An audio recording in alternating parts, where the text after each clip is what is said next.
Maayong adlaw na usab kanato mga kaprobinsya. So karong adlaw nakaset na pud ang atong activity sa pagkuha sa tuang mga naisakit nga mga lakatan or binangay. So karon i-remove na to ang mga naisakit na mga banshee top kung ginatawag nila kung diri sa Kabisayaan ug Mindanao mao kining gi-alcoheres. 1 month na karon gikan sa tuang pag-rehab nining area ha.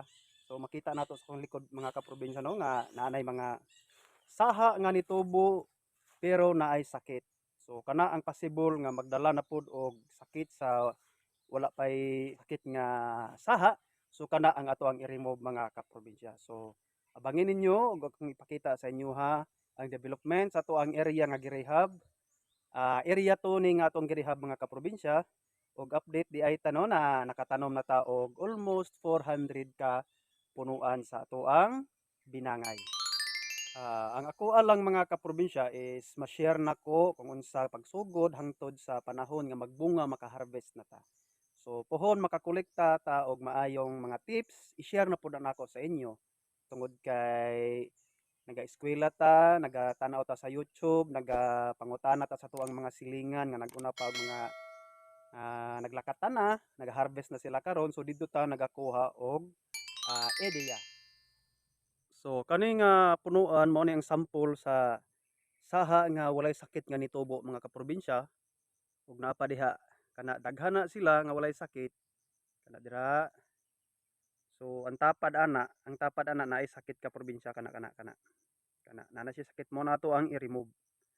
So daghan ni nga punuan nga ato ang tanggalon karon mga kaprobinsya tungod kay dili ta gusto nga matakdan ang uban nga walay sakit. So mao po mga advice sa ato ang mga silingan nga dapat i-remove na gyud pareha ani.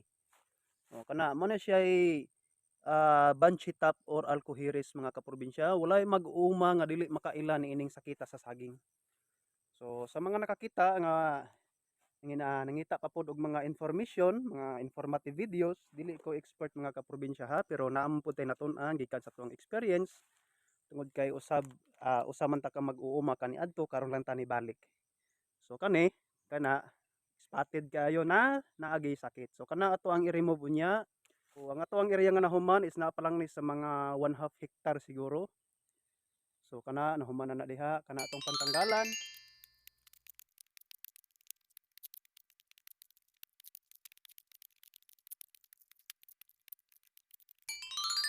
So karon mga kaprobinsya nakahuman na tag isa ka punuan nga gi-remove na to ang naay sakit nga banshee top. So basin matingala mo nganong gibungkal nako tanan punuan, gilukat tungod kay totally remove ang ato ang gihimo. Tungod kay diri sa tapad nag-replant man gud ta. So diha pod sa unahan kana naa diha. Kanang reaksyon og hawan kana. O wala pa lang katubo mga kaprobinsya tungod ni tubo pero gagmay pa ang uban wala pa. So kani ato ang gi-remove.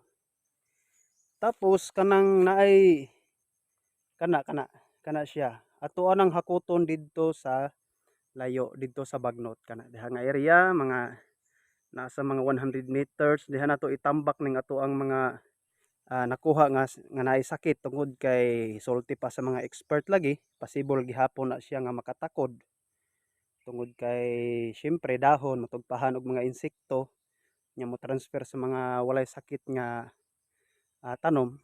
So naga-transmit lang gyapon na siya ang uban gani ginalubong or ginasunog. So naamo po'y nag-ingon nga pwede lang na itapok lang sa layo nga area. So maghakot pa taon niya ana. So mao ni nga to ang nakuha nga mga naisakit mga kaprobinsya or ginatawag nila nga alcoheres. So atong gitapok gipalayo nato sa area. Diha nato na nakuha ganiha. Mga 100 meters ang kalayon.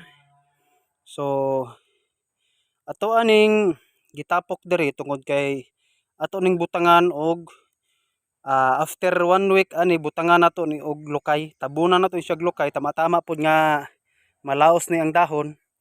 Ato ni siyang dauban mga kaprobinsya. So ang alcoheres mga kaprobinsya is kaya nato ni siya likayan sa pamaagi nga ato ang loaron, bukaron or lokaton. Parehas ato ang gibuhat mga kaprobinsya.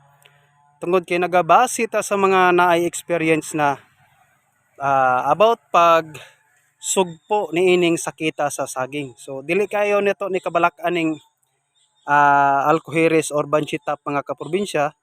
Ang ato lang iampo nga dili ta matugpahan maabtan sa panama nga sakit. So kay ingon pa nila ang panama kung moabot ang sakit ikaw gyud ang muhawa. O ibig sabihin huruton gyud na imuhang saging basta panama na ang motama sa tuang sagingan. So pag maabot ang panama simba ko lang ayaw lang gyud in town Lord.